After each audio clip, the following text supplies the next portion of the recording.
नमस्कार, मैं हूं पवन त्यागी। मोदी जी और योगी जी, ये जो जोड़ी है, अभी हमारे लोकसभा के चुनाव हैं देश के अंदर और ये पूरे देश का भ्रमण कर रहे हैं। सबसे ज़्यादा अगर मोदी जी के बाद किसी की मांग है स्टार प्रचारक बीजेपी का, वो है योगी जी।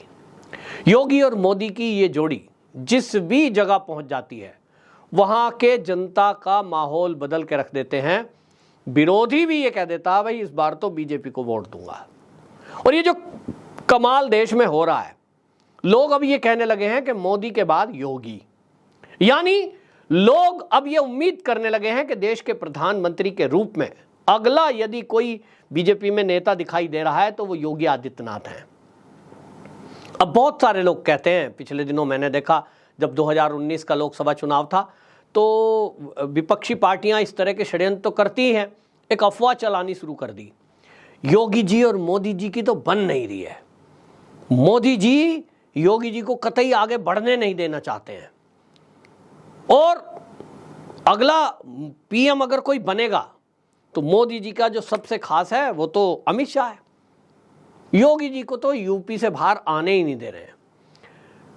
अब इस तरह की अटकलें चलाई गई, लेकिन अब जो दृश्य जनता ने देखा है, मामला पीलीभीत से था, वो वीडियो सामने आई, लेकिन मैं एक और किस्सा आपको बताऊंगा जो शाहजहांपुर का है। मोदी जी का असल में काम करने का तरीका यह है, मोदी जी का मैं ये मानता हूं कि वो एक आध्यात्मिक पुरुष हैं और वो अवतार पुरुष हैं, साधारण नहीं है। और इसी तरह योगी आदित्यनाथ, वो भी एक साधारण इंसान आपके और हमारे जैसे नहीं है, क्योंकि वो एक महंत है, वो एक संत हैं। निश्चित रूप से वो हम सब के लिए आदरणीय और पूजनीय है। वो जो उनकी आध्यात्मिक शक्ति है, वो बाल ब्रह्मचारी हैं, तो उसके कारण वो भी एक अवतार पुरुष हैं। और ऐसे लोग धरती पर परमात्मा कभी कभी भेजता है और कुछ खास काम करने के लिए भेजता है। राजनीति में भी परिवर्तन के लिए राजा जनक हमारे यहाँ इतिहास में हुए हैं, जिन्होंने ये उदाहरण प्रस्तुत किए कि एक देश का राजा होने के साथ साथ भी किस तरह से एक आध्यात्मिक व्यक्ति हो सकता है। राजा जनक और अष्टावक्र का संवाद यदि आप पढ़ेंगे, वो किताब मार्केट में मिल जाएगी आपको, कि राजा जनक और अष्टावक्र संवाद, तो आपको अष्टावक्र महागीता, इसके बाद आपको कहीं कुछ और ज्ञान प्राप्त करने की आवश्यकता नहीं है। सरलता से दोनों व्यक्तियों के बीच का संवाद और किस तरह से एक राजा का जीवन होना चाहिए, किस तरह से आध्यात्मिक संत महात्माओं की महत्ता, वो सब उसमें बताया है। ये जो सत्ता में बैठे हुए लोग हैं, चाहे वो इस समय अमित शाह हमें दिख रहे हैं, नितिन गडकरी हमें दिखाई दे रहे हैं, योगी आदित्यनाथ हमें दिखते हैं, मेन रूप से अगर आप गौर से देखेंगे तो इनको कंट्रोल करने वाले दो मैं देख रहा हूं इस समय। एक तो आपको दिखाई देगा मोदी जी, वो देश के प्रधानमंत्री के रूप में है, और आप देखेंगे योगी आदित्यनाथ, वो यूपी के सीएम के रूप में है। इन दोनों की जोड़ी की ट्विनिंग देखिए। गुजरात के बारे में हम पहले से जान रहे हैं कि गुजरात एक विकसित प्रदेश है हमारे देश का। मोदी जी वहां जब सीएम थे तभी से उन्होंने बहुत सारी चीजें ऐसा करना शुरू किया कि वो पूरे देश में अपने आप से एक अलग बन गया।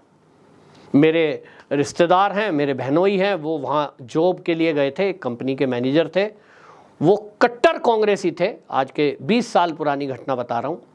और कट्टर कांग्रेसी वो ये कहते थे कि गुजरात में जब जॉब के लिए गए तो उन्होंने खुद मुझे कहा, भाई मोदी जैसा कोई नहीं। इतनी तारीफ की उन्होंने कि मोदी जी जब से आए उन्होंने सिंगल विंडो जो क्लियरेंस सिस्टम बनाया कंपनियों के लिए। वो कहते हैं सरकारी ऑफिस में मैं सोच नहीं सकता था कि मैं किसी काम से जाऊंगा कंपनी के और कंपनी का क्लर्क को ये कहेगा ऑफिस में सरकारी, बैठिए क्या आप चाय पियेंगे। बोले हमारी आदत में नहीं था, लेकिन ये गुजरात में हुआ। इसकी शुरुआत मोदी जी ने की और ये आज जो पूरा प्रयोग है, ये पूरा का पूरा उत्तर प्रदेश में देखने को मिलता है। योगी आदित्यनाथ जी को मैं निकट से देख रहा हूं, 2017 से जब वो सीएम बने, मेरा सौभाग्य मिला है एक बार उनसे मिलने का भी। किस तरह से उनके अंदर का एक बालक दिखता है जब उनसे मिलते हैं, एक संत महंत की जो व्यवहार है वो दिखाई देता है। और जब उनको कहीं प्रशासनिक मीटिंग लेते अगर आप देखें तो आपको दिखाई देगा कि उनसे कड़क कोई व्यक्ति नहीं है। उनके फैसले बड़े कड़क होते हैं, खुद परिश्रमी है। दोनों के अंदर समानता देखिए, मोदी जी कुछ घंटे की नींद लेते हैं, 24 घंटे देश के लिए काम कर रहे हैं, विश्राम का नाम नहीं है। दूसरी तरफ आप योगी जी को देखिए, वो भी मोदी जी के छोटे भाई की तरह वैसा ही लघु विश्राम करते हैं, लघु अल्पाहार करते हैं और कठिन परिश्रम है, क्योंकि वो तो एक संत हैं, उन्होंने भगवा पहना है। मोदी जी ने साधारण वस्त्र पहने हैं, लेकिन वो भी योगी जी की ही तरह के योगी हैं। वो भी एक ब्रह्मचारी का जीवन जी रहे हैं, आप सब जानते हैं। और इस समानता के कारण उनके अंदर जो आध्यात्मिक शक्तियां हैं, वो ईश्वरीय शक्ति उनके साथ काम करती है। मोदी जी के नेतृत्व में पूरा देश आज दुनिया में छा रहा है। वहीं आपको बता दूं कि योगी जी के नेतृत्व में उत्तर प्रदेश भारत का नंबर 1 प्रदेश बनने की तरफ चल रहा है। और योगी जी ने जो उत्तर प्रदेश की दिशा और दशा बदली है, उसके कारण $1 ट्रिलियन इकोनॉमी बनना, ये उत्तर प्रदेश उस तरफ उत्तरोत्तर बढ़ रहा है। लॉ एंड ऑर्डर की सिचुएशन निश्चित रूप से सबसे पहले मुद्दा था और वो योगी जी ने करके दिखाया है। तो इसलिए लोग ये देख रहे हैं कि एक उत्तर प्रदेश जो माफिया, अपहरण, लूट, हत्या, बलात्कार, रंगदारी इनके लिए जाना जाता था, आज वहाँ पूरे, मैं तो विदेशों के लोगों की बातें सुनता हूँ, मेरे कुछ मित्र विदेशों में हैं, वो ये कहते हैं अगर हमें भारत में कहीं किसी प्रदेश में अपना घर बनाकर स्थायी रूप से रहना है, वो है उत्तर प्रदेश। सोचिए, दुनिया की पसंद, दुनिया के सनातनियों की पसंद है। वो कहते हैं इतने धार्मिक स्थल, इतनी अच्छी व्यवस्था, इतनी बढ़िया रोड यूपी में, तो हम क्यों जाएं भगवान की धरती छोड़कर कहीं। यह है योगी जी का काम। और इसीलिए आपको बताऊं, वो किस्सा जो है जिसके लिए पूरी चर्चा मीडिया में हो रही है, वो ये है कि पीलीभीत में कार्यक्रम था, चुनावी सभा थी और योगी जी और मोदी जी एक ही मंच पर थे। तो ये होता ही है कि प्रदेश के मुख्यमंत्री प्रधानमंत्री जी से पहले उद्बोधन करते हैं। बराबर में कुर्सियां पड़ी हैं, योगी जी को माइक से इनवाइट किया गया कि अब आपको योगी आदित्यनाथ जी उद्बोधन देंगे। तो उनको उठकर जाना था। तो एक सम्मानजनक स्थिति ये होती है कि आपके आगे कोई बड़े बैठे तो उनके सामने से नहीं निकलना है। ये प्रोटोकॉल भी है कि प्रधानमंत्री बैठे हैं तो उनके सामने से ना निकले। योगी जी इस बात का ध्यान रख रहे थे कि ये मेरे बड़े हैं, देश के प्रधानमंत्री हैं, तो मैं इनके सामने से ना जाऊं। और जैसे ही वो कुर्सी से उठते हैं तो वो कुर्सी पीछे खिसका के और पीछे से जाने की कोशिश करते हैं। और मोदी जी की सतर्कता देखिए, वो सामने देख रहे थे लेकिन उनको समझ आया कि ये पीछे जाने की कोशिश कर रहे हैं। तत्काल उनका हाथ पकड़कर सामने से बड़े स्नेह के साथ उन्होंने वहां उनको डायस तक पहुंचाया।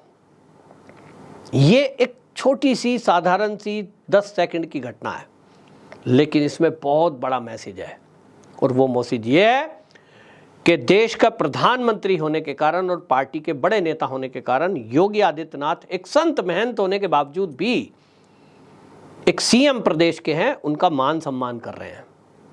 सामने से भी जा सकते थे, कोई बड़ी बात नहीं है। लेकिन मोदी जी बड़े भाई की भूमिका में है। एक प्रधानमंत्री होने के अलावा वो ये समझ रहे हैं कि ये जो योगी आदित्यनाथ है, ये एक प्रदेश का खाली सीएम नहीं है, ये मेरा छोटा भाई है और आने वाले कल का देश का भविष्य है। देश की राजनीति को जिस तरह से उत्तर प्रदेश में योगी आदित्यनाथ जी ने परिवर्तन किया है, यही वो व्यक्ति है जो इस देश की दिशा दिशा बदलने का मेरा जो सपना है, 2047 का लक्ष्य है। अमित शाह जी का मैं एक कार्यक्रम सुन रहा था टीवी में, उन्होंने बोला कि 2047 तक शायद हम रहें या ना रहें। निश्चित रूप से एक स्वीकृति है मौत कि भाई 60 के आसपास हम हो रहे हैं, 47 में समय है, क्या पता ना भी रहें। तो ये देश रहेगा और देश में आने वाली जो युवा पीढ़ी है वो इसको देखेगी। योगी जी उस कड़ी में हैं कि आज वो जो स्थान मोदी जी का है उस स्थान पर कभी होंगे तो वो अपने हाथों से इस देश को विश्वगुरु बनाने का काम करेंगे। तो इसमें एक मैसेज था और इसके बाद ये क्लिप वायरल हुई तेजी से कि मोदी जी किस तरह से योगी जी का सम्मान करते हैं, योगी जी मोदी जी का किस तरह से सम्मान करते हैं। और इसी बीच मैं आपको बता दूं कि ये खाली एक छोटी सी झलक है, दोनों के अंदर देश के लिए करने का जज्बा है।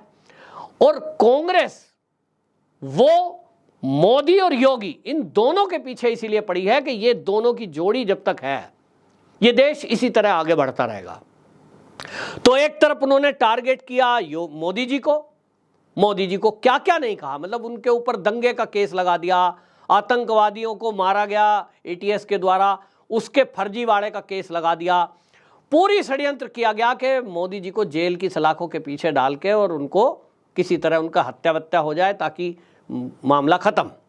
इसी तरह योगी आदित्यनाथ जी को भी जब मुलायम सिंह की सरकार थी उस समय देखिए घेर कर मार कर उनकी हत्या करने तक का प्रयास हुआ।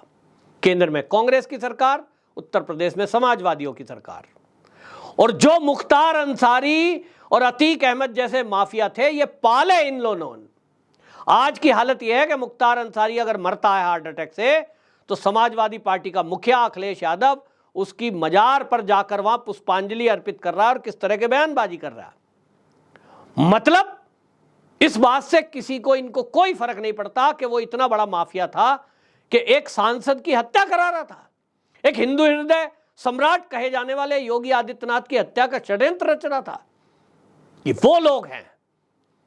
तो इन दोनों की जोड़ी से देश और प्रदेश आगे बढ़ रहा है और उनको दिखाई दे रहा है कि मोदी के बाद योगी, और इसलिए वो टारगेट करने की कोशिश में है कि किसी तरह इनको डिफेम किया जाए, इनको राजनीतिक से अलग किया जाए, इन सब के खिलाफ कुछ षड्यंत्र किए जाए। और इसीलिए मैं पूरे देश और उत्तर प्रदेश के लोगों को कहना चाहता हूं, यूं तो योगी जी का क्रेज कहीं भी पूरे भारत में नहीं दुनिया में वो किसी के करने से कम नहीं होगा, क्योंकि उनके साथ आध्यात्मिक शक्ति, ईश्वरीय शक्ति है। लेकिन आप सबसे मेरा आग्रह है कि इन दोनों की ताकत बनिए। मैं उत्तर प्रदेश का निवासी हूं, मेरा तो सौभाग्य है कि मैं योगी जी के कुछ मतलब उसमें योगदान करते समय ये कह सकता हूं, कोई मेरे से बात करे कि मैं यूपी में रह रहा हूं, मैं खुद अपने आसपास देख रहा हूं यूपी का परिवर्तन, तो उस कड़ाई के साथ कह सकता हूं। आपसे भी मेरा आग्रह है कि यदि कोई आपके आसपास इस तरह की कोई घटना हो कि वो उत्तर प्रदेश को बदनाम कर रही हो या देश को बदनाम कर रही हो, तो उस पर तत्काल संज्ञान लें और वो प्रशासन शासन के पास खबर पहुंचाएं। अपने आप कोई प्रतिक्रिया ना करें, ऐसा कोई काम ना करें जिससे इन हमारे दोनों नेताओं के छवि पर कुछ दाग धब्बा लगे। विपक्ष जरूर ये चाहता है कि कोई इन दोनों नेताओं की कमी मिले ताकि इनको बदनाम किया जा सके, एक षड्यंत्र किया जा रहा है। अंत में मैं आपको एक और बात कहना चाहता हूं, जो नेता परिवर्तन है उसके कारण से आप देखिए, मैं सेना में मेरे एक भतीजा मेरा है, वो ऑफिसर रैंक पे है, मैं नाम नहीं बताऊंगा, जगह नहीं बताऊंगा क्योंकि उसकी मनाही है। वो मेरे को खुद बता रहा था कि मोदी जी के आने से क्या बदला है। उन्होंने कहा कि जब 2013 की बात अगर है, मोदी के पहले की बात है, ये कैग की रिपोर्ट है। और कैग की क्या रिपोर्ट थी? उन्होंने कहा कि भारत की सेना के पास युद्ध लड़ने का 10 दिन का भी सामान नहीं है, गोला बारूद। मोदी सरकार आई तो सबसे पहला काम था कि उस कमी को कैसे पूरा किया जाए, क्योंकि मुंह बाए हुए चीन और पाकिस्तान, ये दोनों देश मुंह बाए हुए खड़े थे कि कब इस देश पे कब्जा कर लें। आए दिन सीमाओं पर चीन अतिक्रमण करने की कोशिश कर रहा था, लद्दाख वाला किस्सा हमने देखा ही है, अरुणाचल प्रदेश का हमने सुना ही है, और पाकिस्तान आए दिन कश्मीर के रास्ते घुसपैठ करने की कोशिश करता था। मोदी जी ने सबसे पहला काम यह किया कि सीमाओं को सुरक्षित किया जाए। तो एक तो इंफ्रास्ट्रक्चर खड़ा किया, देश की सेना की जो डिमांडें थी 20-20 साल से पेंडिंग पड़ी थी, 20-20 साल से, उनकी सबकी लिस्ट मंगाई, किस सेना को क्या सामान चाहिए वो पूर्ति करना है, उसका पैसा कहां से आएगा। तो पूरे देश के और बीजेपी के लोगों की भी आलोचना सही, मुझे भी लोग कहते थे बहुत, मोदी जी आए पेट्रोल महंगा हो गया, गैस का सिलेंडर महंगा हो गया। भाई मैं भी मध्यम फैमिली में हूं, मेरे घर पे भी फर्क पड़ा उस बजट का, लेकिन मैं जानता था कि मोदी जी देश की सीमाओं को सुरक्षित कर रहे हैं, देश की सेना को मजबूत कर रहे हैं, उसके लिए पैसे की आवश्यकता है। तो सरकार के पास पैसा कहां से आएगा? अगर सब्सिडियों में लुटा दिया जाएगा तो फिर मेरे देश की सेना के पास फाइटर प्लेन कहां से आएंगे, फिर राफेल कहां से आता, फिर चिनूक हेलीकॉप्टर है वो कहां से आते, फिर मेरे पास अपाचे हेलीकॉप्टर कहां से होते। और इसलिए कड़ा फैसला मोदी जी ने लिया, जबकि वो एक राजनीतिक पार्टी के नेता हैं, वोट चाहिए, हो सकता है केजरीवाल की तरह वो भी घोषणा कर देते 2014 में, 19 में, मैं फ्री बिजली दूंगा, मैं फ्री पानी दूंगा, महिलाओं को बस यात्रा फ्री दूंगा, तो ज़्यादा मेहनत करने की जरूरत ही नहीं थी, सरकार बन जाती। लेकिन उन्होंने ये नहीं किया। जिसको जरूरत है उसको देंगे, भूखे को रोटी मिलनी चाहिए, इसलिए अनाज 80 करोड़ लोगों को फ्री दिया। लेकिन जो भरपेट रोटी खा सकते हैं, कमा रहे हैं, आय अच्छी है, उनको क्या करना है? तो सब्सिडी छुड़वाई। कि आग्रह करता हूं भाई, गैस की सब्सिडी जो मर्जी से छोड़ना चाहें, तो करोड़ों लोगों ने छोड़ी। यह है मोदी कि जरूरतमंद को देना, और यही सरकार का काम है कि जो टैक्स दे सकता है, जो इसकी आय अच्छी है, उससे टैक्स लेना और फिर गरीबों तक पहुंचाना। तो करोड़ों लोगों को मकान फ्री दे दिए, करोड़ों का इलाज फ्री आज हो रहा है, करोड़ों बहनों को शौचालय बना कर दिए, करोड़ों बहन का जीवन स्तर सुधरा, उनको गैस मिली। ये सब मोदी जी ने किया, उत्तर प्रदेश में योगी जी ने किया। तो देश में जब नेता बदलता है, देश की दिशा कैसे बदलती है। मैं सेना के उस अफसर की बात कर रहा था जो मेरा भतीजा है, उसने बताया कि आज हम चौड़े होकर कह सकते हैं कि आज हमारा देश सेना के लेवल पर भी आत्मनिर्भर ही नहीं, हम बहुत बड़ा एक्सपोर्ट कर रहे हैं। आप जानकर चौंक जाएंगे, जो 2014 में कैग की रिपोर्ट थी कि हमारे पास 10 दिन का लड़ने का सामान है सेना के पास, आपको बता दूं कि यूपीए टाइम में जो निर्यात हमारा देश करता था सेना के साजो सामान, जिसमें प्राइवेट सेक्टर भी है, उससे अब 22 गुना निर्यात बढ़ा है। 2004 से 14 तक 4,312 करोड़ रुपए का हमारा देश निर्यात करता था। 2014 से 24 मोदी जी के कार्यकाल में यह कितना बढ़ा है? 88,329 करोड़ रुपए। 88,000। सोचिए, 60% निर्यात इसमें कौन है? सरकारी कंपनियों के द्वारा। यह सबसे बड़ी बात है। जो ये कह रहे सरकारी कंपनियां बंद हो गई मोदी जी के आने के बाद, जो HAL को जिस तरह से ऑर्डर मिले, ये एक उदाहरण है। सरकारी कंपनियों को ऑर्डर मिले, 12,000 करोड़ रुपए का निर्यात ये सरकारी कंपनियां कर रही हैं, देश की ऑर्डिनेंस फैक्ट्री और वगैरह, जिनको ये कह रहे थे बंद हो जाएंगी। तो ये जो किया गया है, उसके कारण आज हमारी सेना मजबूत है। और सैनिक, हर सैनिक ये कहता है कि मोदी सरकार ने जो किया है उसकी बहुत लंबे समय से जरूरत थी। 80 के दशक के बाद किसी ने इस तरफ ध्यान नहीं दिया, क्योंकि कांग्रेस का एक सूत्री कार्यक्रम था, चीन को कैसे मजबूत करें, और उनको इस बात से भी कोई फर्क नहीं पड़ता कि इस देश पर चीन कब्जा कर ले, पाकिस्तान यहाँ आतंकवाद बढ़ा दे, और 2047 तक कुछ लोगों का तो सपना था ही कि इस देश को इस्लामिक राष्ट्र बना दिया जाए। उन्हीं को कैसे मजबूत किया जाए, कांग्रेसी एजेंडा यही है।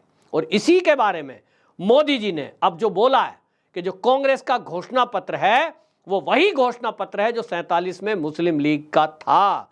तो इस पर मिर्ची लगी हुई है विपक्ष को, कांग्रेस को खास तौर पे, कि हमारे ऐसे पोल खोल रहे हैं, चुनाव आयोग में जाके कंप्लेंट कर रहे हैं। तो भाई गलत क्या है? आप बताएं, आपकी राय क्या है इन दोनों के बारे में, जिन्होंने कांग्रेसी षड्यंत्र को विफल करते हुए देश के सामने कांग्रेस की सच्चाई को खोल कर रख दिया, उनके घोषणा पत्र को लेकर, और जिस तरह से ये दोनों की जोड़ी काम कर रही है। क्या आपको लगता है कि मोदी जी के बाद योगी जी मोदी जी की ही तरह इस देश को विश्व गुरु बनाने के लिए काम करेंगे? अपनी राय जरूर रखें। वीडियो अच्छी लगी हो तो शेयर भी जरूर करें। वंदे मातरम।